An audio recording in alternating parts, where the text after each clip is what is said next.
I'm Edward McAllister, but in Savannah, almost everybody calls me Ed.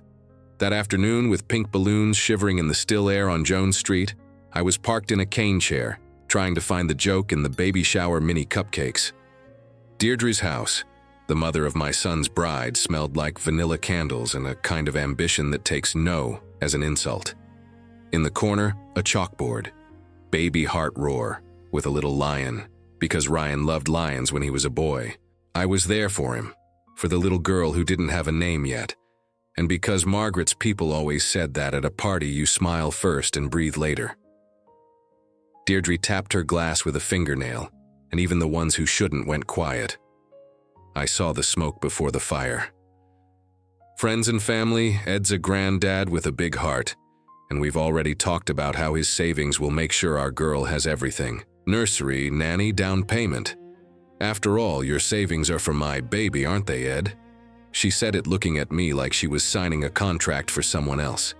Tessa, my son's wife, stepped forward, iPad in hand, a spreadsheet open like a menu. Ed, we ran the numbers, 50 grand now to lock a house in Ardsley Park before the baby's born. Another 2 grand every month from Grandpa for the nanny and diapers, and 8.5 for the stroller I picked. It's security. I watched next turn. I saw friends freeze with a cupcake halfway to their mouths. I saw my boy, 30-something but wearing the face of the kid who shattered the fish tank back in 1990, reach for a sentence and lose his courage on the way. I breathed slow the way I learned on the job. In for 4, out for 4. Tessa, no. That's all. And it was like dumping a bucket of cold water on a sputtering engine. She laughed. Not out of joy, out of strategy. What do you mean, no? We're family. We decided. She had no idea I'd tucked my decision into a blue leather folder, a Christmas gift from Margaret back in '94, my initials pressed into the corner. She had no idea the sound of a zipper can hush a room. She had no idea that same day I'd show more than a piece of paper. I'd show a boundary. And if you want to know how a 61-year-old granddad turned the game without raising his voice, stick with me. You'll hear the exact sound a clean no makes when it lands on the marble of a gift table. I promise this isn't some cheap movie revenge. It's the kind you learn when you hang the extinguisher on the wall before the fire starts. And when someone tries to buy me with, "Your savings are for my baby," I remember a baby needs arms and the right paperwork, not a financial plan with my name on the invoice. My name is Edward McAllister, Ed on the radio in an emergency, Ed in the bakery line, Ed on the park bench under the magnolias, born and raised in Savannah. I retired as a fire captain after 36 years climbing ladders no knee forgives. Since Margaret's gone, long enough now to ache without burning, I trust my routine like a well-coiled hose. Coffee through a cloth filter, Finn, my gray lab, tugging the leash in step, and an hour every day in the shop behind the olive green house on East Taylor Street. Back there I make things that don't burn, toolboxes, a cypress table, fixing a wheelbarrow. The shop smells like damp wood and glue, and the old radio pulls in a voice that sounds like a friend. My son, Ryan, got my hands for wood and Margaret's sweet stubborn streak. Turned into a meticulous carpenter, the kind who sands the last splinter and measures twice before he cuts. He met Tessa Hart at a SCAD party, that school that fills Savannah with people sporting bright hair and cameras around their necks. Tessa runs boutique social media on Broughton Street, says collab like good morning, always ready for a photo. Her mother Deirdre likes Prosecco, and the certainty she knows what's best for everybody. When Ryan told me they were engaged, Joy showed up with the caution I learned on duty. If you go into a burning house, you better know your exits. I said what I've said since the world decided to call recklessness courage. If you love each other, you sign, and you read. I offered to cover half the venue at the Ships of the Sea Maritime Museum, out in that courtyard, where the breeze slips shyly through the palms, on one condition: prenup, separate attorneys, no signing mid-champagne. I wasn't doubting their love. I was protecting the house Margaret painted olive green, the savings I stacked with calluses and shifts, and mostly Ryan's future in case love ever got confused with hurry. Tessa gave me a polite offended look. Deirdre called it old-fashioned. I smiled and said, "Old-fashioned is blowing it all and blaming fate. Modern is planning before the first fight." They signed 2 months before the wedding. The cover was gray, the kind of gray paper that's seen arguments. My lawyer, Allison Greer, office on Oglethorpe Avenue, guided Ryan with a teacher's patience. Tessa hired Ms. Rhodes, an elegant attorney on Bay Street. The terms were as simple as a map you know by heart. Separate property, clean and clear. What each had before stays theirs. Inheritances and gifts stay with the one who got them. Tessa explicitly waived any claim to my Taylor Street house and to the McAllister family trust my father set up with a cigar and ink accountant, and a clause printed bigger than most newspaper headlines. Any help from family is optional, a gift, and doesn't create any right or expectation for the spouses or their kids. I read it out loud. I had Ryan read it. I had Tessa read it. They signed with eyes open. I slid my copy into the blue leather case, Margaret's, and went to watch the sun go down in Forsyth Park like a captain checking the city's safe for the day. The wedding was pretty. Old fans pushing July heat like someone sweeping a porch, paper hand fans handed out at the door, the sun wrestling clouds for a spot in the album. I toasted with sweet tea, hugged my boy, and felt again the weight of him on my forearm when he wasn't even a year old. And I figured the hardest part, the paperwork, was in place. 2 months later, they brought the kind of news that rewires a house forever. "Dad, we're having a baby." Ryan's smile gave me back years. Tessa talked names. The kitchen smelled like coffee and hope. I said what my father said when he heard about me. "A child is a marathon, not a sprint. Don't waste your legs on early fireworks." And it was sweet for a while. Tessa sent me links to French cribs, mood-calming eco paints, and strollers with better suspension than my first pickup. I told her I'd saved the cypress crib I built for Ryan with my own hands. "I'll restore it, sanding's my thing." She sent hearts. I answered with a shop photo and, "It'll be beautiful." If I'd known spreadsheets can turn into weapons, I'd have asked God to lend me a little more quiet that month. But the noise came, and it came with a price tag. It started with a text from Tessa on a lazy Sunday. "Ed, can you take a look at this budget? It's for the nursery. Super simple." I opened the file and found 3 columns, 8 tabs, and a total in the corner that looked like a New York phone number. A hair over 12 grand. Constellation print wallpaper, a little over 2,800. An imported ergonomic changing table, just shy of 2 grand. A hand-painted mural by an artist who quotes Rimbaud on Instagram, a little over 3,100. "It's an investment in her visual development," Tessa wrote. I breathed, counted to 8. "Tessa, I can handle the painting.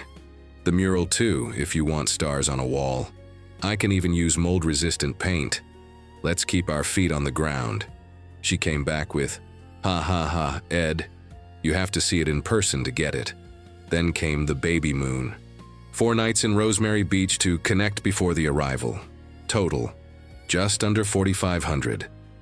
You don't have to pay it all, of course, but it would be so special if part came from you. It's for the baby's health. I said a baby's health comes from prenatal care and hot soup, not a bed with 400 thread count sheets. I could feel the disappointed face through the screen. "We can discuss as a family." The next spreadsheet floated in a postpartum doula, a little over 2,800. I respect doulas and anyone who needs one. The number stung not because of the doula, but because every figure seemed stamped with my name already. On another tab, stroller and car seat hit about 8,500, and there was a stroller with a rocking feature that looked like the baby would lift off from Ardsley Park straight to the moon. "Safety isn't a luxury," Tessa kept saying. I agreed. So I dug into car seats with NHTSA approval, read a report that would make any expert proud, and showed her the best bang for the buck. Tessa liked the color. The price, not so much. Deirdre stepped in like someone wandering into a kitchen that isn't hers and fiddling with the stove. "Ed, let's not complicate things, you're generous. Nobody here is asking for anything you can't give with a smile." Her smile was made of glitter, and a certainty I don't consider healthy. "You know, when I had my Tessa, my father-in-law paid to redo the nursery. Covered a night nurse for 6 months and 3 years of preschool. That's how big families do it. I smiled back, the kind of smile you use when you close a door with your foot. In my family, Deirdre, we don't give a bill a pet name. The micro-humiliations kept coming. Tessa started forwarding emails labeled, "Grandpa support, pending items." I'd get one with Ryan copied. "Ed, we need to decide on the nanny. The agency charged a sign-up fee a little over $600, and the monthly is just under $2,000. Can we lock it in?" And when I answered calmly, another would land. "If Ed can't, we need to find another solution." The phrase, "if Ed can't," looped like a scratched record. There was also the hospital test. Tessa booked a tour and said if I wanted to chip in for the fee, about $100, it would be a gesture. I paid. Not for the gesture, because sometimes being a granddad means you swallow the sermon. The final tally showed up 2 days before the shower. Landing plan, Baby Heart McAllister. At the top, ED, commitments, down payment, $50,000. Monthly help for nanny and diapers for a year, $24,000. Stroller and car seat, about $8,500. Mural, a little over $3,100. Doula, a little over $2,800. Baby shower catering, already paid by Deirdre, about $1,700. Optional reimbursement as a courtesy. I swallowed that last one and counted to 8 again. The total, shy in the corner, came to a touch over $90,000. I closed the file, stood up, walked out to the shop, and ran my palm over the workbench. Finn pressed his nose to my leg. "Easy, buddy," I told him. "Extinguisher on the wall, not on the truck." And then came the shower, and the sentence that rattles any man who spent 4 decades earning what he has: "Your savings are for my baby." They weren't. Not like that. Not on that gift table. That's when I put together a no sized exactly to the offense, with paper to hold the edges. When Tessa asked, with that performance courage you get from having an audience, "What do you mean, no?" I felt my father's voice in me. "Speak low and keep your hands on the wheel." I opened the blue case. The zipper sang its metal song. I set the prenup beside Babywise and the bottle warmer. "Let's read," I said. I didn't shout. I didn't bang the table. I just read. Section 3. Gifts and family support. Any financial help from family is discretionary, voluntary, and doesn't create a right or expectation for the spouses or their children. Such gifts, when given to one spouse, don't become marital property. I paused. The room took on the look of an August church with no air conditioning. I went on. Section 5. Separate property and inheritances, present and future assets of each spouse, including investment accounts, real estate, and family trusts, remain separate. Party TH waives any present or future claim to the Taylor Street residence and the McAllister family trust. I pointed with a finger the way you point to heat behind a wall. "Tessa, I decide if, when, and how much I give, and what I give, if I give, will be for the child, with a name and a destination. Not for you two to close on a house and hire a nanny outside your budget." I let that sit and glanced at the $8,500 stroller on the spreadsheet. Not even if the stroller comes with a driver's license. A few laughs slipped out, shy under the lamp. Deirdre tried to twist the fact by the handle. "Those papers are worth less when a baby comes, Ed." The mother, she didn't finish. I did. The mother gets arms around her. The father gets responsibility. And I, as a grandfather, get the right to help my way. I pulled a second document from the case, a color form with the state of Georgia's logo. Yesterday, I opened a path to college 529. Beneficiary, for now, Baby McAllister. Initial contribution, $3,000. After that, $200 a month. This money is for school. It doesn't turn into a nanny, a down payment, or a stroller with headlights pricier than a pickups. I'm also buying the NHTSA-approved car seat, covering 3 months of diapers and restoring the Cypress crib. That's my help. The rest is your budget. Ryan found the voice I'd been waiting for. "Tessa, Mom, it's fair. I should have said something sooner." He turned to me. Dad, I'm sorry. I gave him the side nod that in our house means, we're fine, just don't do it again. Tessa took a breath, shoulders up and down. You think you can control us with paper? I think I can control myself with paper, I said, and teach my family that love without a limit turns into a bill. Deirdre looked for an invisible lawyer in the corner. I know people who can knock this down. I looked at the clock that's been wrong since '92. I know fires that climb a staircase like a snake, Deirdre. We did this with counsel, separate attorneys, no champagne, read out loud, call whoever you like. The 529's already open. The crib's already sanded. The shower ended in slow motion. People tucked away invitations and little spoons, eyes on the floor. The next day, my lawyer called. Ed, I got a heated email from Ms. Rhodes. They're considering options.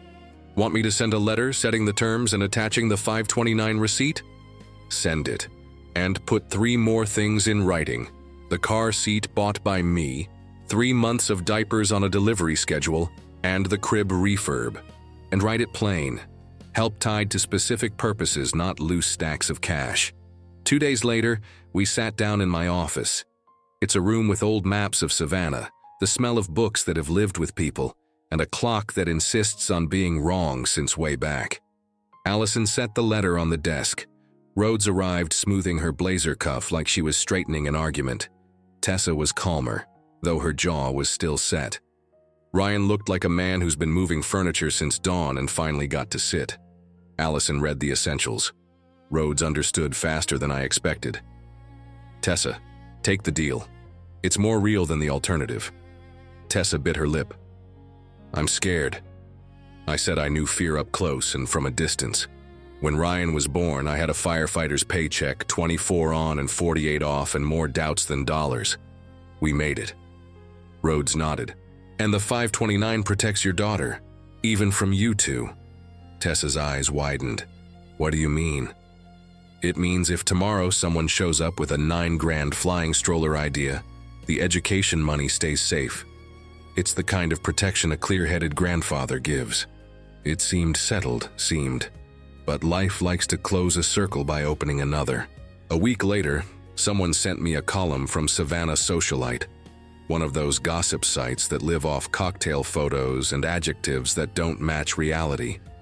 Headline: When Tradition Turns Petty, the case of the grandfather who said no to his own blood.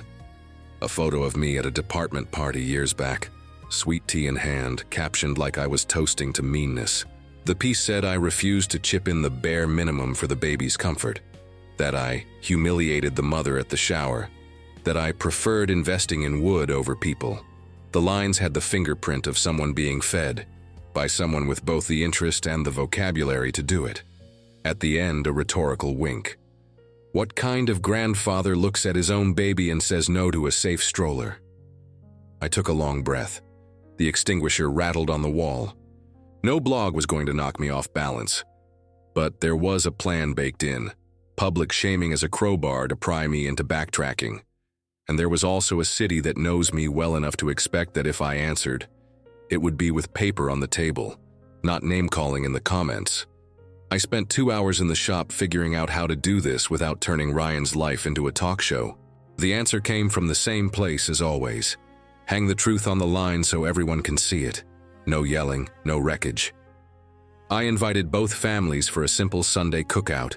Meat done right, corn on the coals, Margaret's potato salad.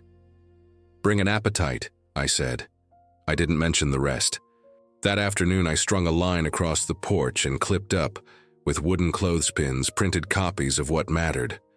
The prenup section on gifts, Tessa's waiver of my house and the trust, Allison's letter summarizing the 529, the receipt for the initial $3,000 and the $200 set to auto deposit. The bill for $300 and change I'd paid for a test insurance wouldn't cover. The receipt for the NHTSA approved car seat, the bulk diaper invoice. On the other end, I pinned the smear from Savannah Socialite. Next to it, an early email Tessa sent me.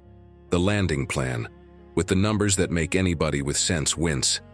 $50,000, $24,000, about $8,500, a little over $3,100, a little over $2,800, figures that could do their own talking. When Deirdre arrived, she saw the set table first, then the paper clothesline. She frowned like she'd just read a complicated recipe. "What is this, Ed?" "My reply," I said, pointing. "That's what you signed, that's what I opened. Those are receipts for what I've already paid. That's the pretty little thing someone wrote about me. And that's your email, Tessa, with a landing plan that had my name in every column. No adjectives, no shouting, just facts." Tessa put a hand to her mouth. "I didn't know about the article." I believed her before she finished. The Prosecco sparkle in those adjectives wasn't hers. Deirdre tried to laugh. "What a spectacle." I cut her off for the first time since the shower. "It's not a spectacle.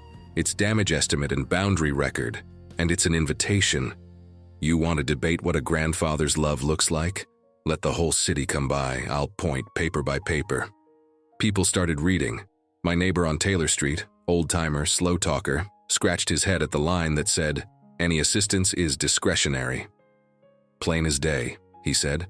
A cousin of Margaret's lifted the car seat receipt. "Approved, good taste." One of Ryan's friends, a carpenter like him, eyed the screenshot and let out a low whistle when he reached the total, just over 90 grand. "That's why my mama always said, son, learn to say no the way you shut off a faucet, without busting the pipe." Ryan spoke up. He's not a speech man. He's a deed man. But that day he talked. I let it slide. I should have backed my dad at the shower. My bad for not stomping the brakes on that spreadsheet. I don't want my daughter growing up thinking love comes with a line of credit. He glanced at me. I gave him the little nod that means, keep going. That's when the truth stepped out with no coat on. A friend of Tessa's with the unfiltered honesty of someone who's already had a hard seltzer and wants to help, said to the circle. It was Deirdre who sent the piece to the socialite. She CC'd me by accident, said a little public pressure would make Ed soften. Silence fell hard. The air got heavy. Deirdre hesitated for the length of a sip of wine that didn't come. I just wanted what's best for my granddaughter. I stared at the same spot on the floor I used to stare at in a fire when the ceiling was thinking about coming down. Every misunderstanding I've met started with someone saying they wanted the best. The best thing here is respect. I braced for a shove, a so what. Instead, Deirdre sagged. Her chin dipped a fraction, her eyebrows gave way. I've spent my life guaranteeing everything for Tessa. I thought that's what love looked like. If I push too hard, it's because I don't know another way. I breathed. Then let's learn a new way. It starts with reading out loud what you sign, and not using a cocktail blog like a club. The next day, Savannah Socialite ran a shy little retraction, buried after 3 cocktail recipes. I didn't ask. Didn't need to. The people who mattered had read the porch line, not their gossip. And that same week, I bumped the 529 from 200 to 250. Not out of guilt, out of purpose. Because my revenge on folks who confuse love with a cash grab is building a future that won't fit in their wallets. I know this is the voyeur bit people wanted to see. A clean exposure, the villains unmasked without a crowd cheering the mess. My pleasure was simpler. Watching Ryan say, to anyone who'd listen, let's ask the paper. Juniper was born on a morning without tourist noise. The sun came early. The air smelled like hospital coffee and the kind of peace you only get the first time. Dark hair, little fist clenched, asking the world for everything. I brought over the cypress crib polished till it shone like a good memory. The car seat, approved and installed, waited in the truck to carry the future back to Taylor Street. I left a simple card by the crib, no fancy adjectives trying to be more than the truth. For June, from the granddad who fights with paper so you can sleep with no paper weighing on you. In the months that followed, Tessa and Ryan's house turned into a moving thing. Diapers landed on schedule. The deliveries did their job without a spotlight. The chair rocked just enough without promising flight. I paid for a vaccine the plan wouldn't. 300 and change that make perfect sense when you're holding a baby arm. Tessa learned something that was plain good to see. When she needed help, she came with a proposal, not a demand. Ed, 3 afternoons of a sitter would give me air. I priced 2, it fits better. Could you cover 3 months? I read it. 2 afternoons, 3 months. Then you check your flow and decide. She thanked me for real, no emoji. When money got tight one month, Ryan showed me the paper before he asked. See this hole? A little over $1,200. Where do we cut? I pointed at a streaming subscription that sounded like a joke in diaper season. Start here. Deirdre took her time. Pride is a cat that doesn't get off the couch the first time you call. 2 weeks after June arrived, she showed up at my place with a lemon cake and an envelope. No need to open it now. I opened it. A handwritten letter. Ed, I went too far. I used the city as a megaphone for a fight that should have stayed in the family. I thought I was defending my daughter and my granddaughter. I was a coward. Forgive me. I looked at her. I'm not a bank, Deirdre, but my door doesn't shut on people who come in with respect. She nodded. I'm going to learn to like paper. I laughed.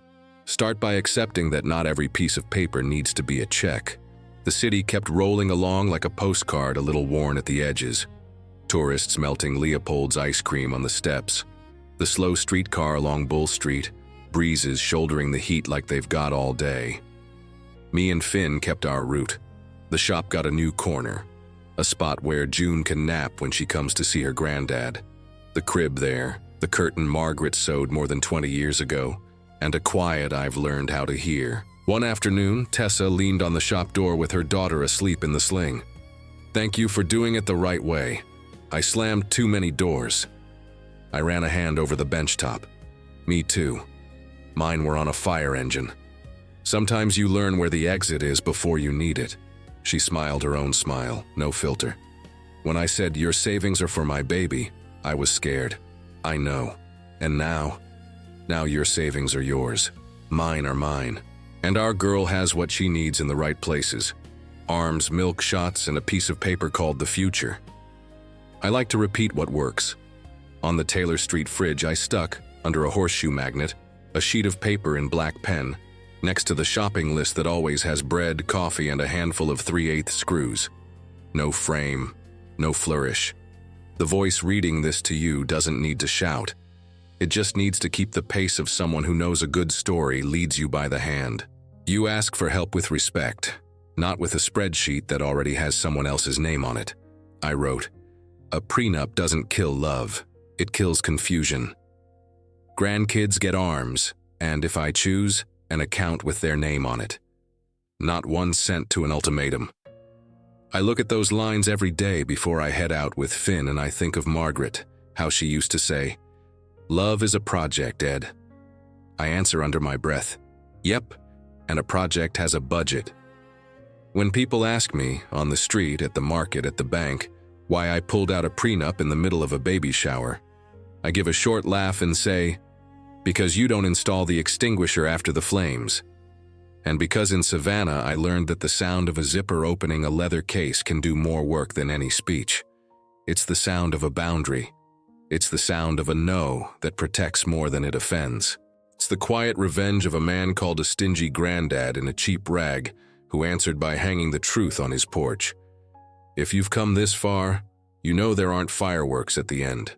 There's iced tea, 2 glasses on the porch, June making that little noise that says she's dreaming something sweet, and me and Ryan talking low about the roof he's rehabbing. Dad, think I should take the job with a budget this tight? Open the spreadsheet, son. But don't forget to ask the most important paper, the one at home. It'll tell you when it's worth it and when it's not. Good paper doesn't lie. He grins. You and your papers. Me and your daughter, I say. That's why I keep them both. One in my arms, the other in the blue case. The rest is life going back to its normal temperature. The 529 gets its 250 on the day it's supposed to. The car seat catches a cry and hands it back as a laugh. Deirdre learns slowly that the generosity that counts lasts longer than a headline. Tessa learns for real that asking isn't demanding. And every Saturday, in the shade at Forsyth Park, I talk to Margaret under my breath, like I'm asking the wind for advice. Did I do right? The wind stirs the moss in the oaks like a nod. And I walk back to the olive green house with the quiet certainty that this time, The most important flame stayed in the right place, in the heart, not in anybody's pocket. Subscribe to the channel and share your thoughts about the story in the comments. See you in the next one.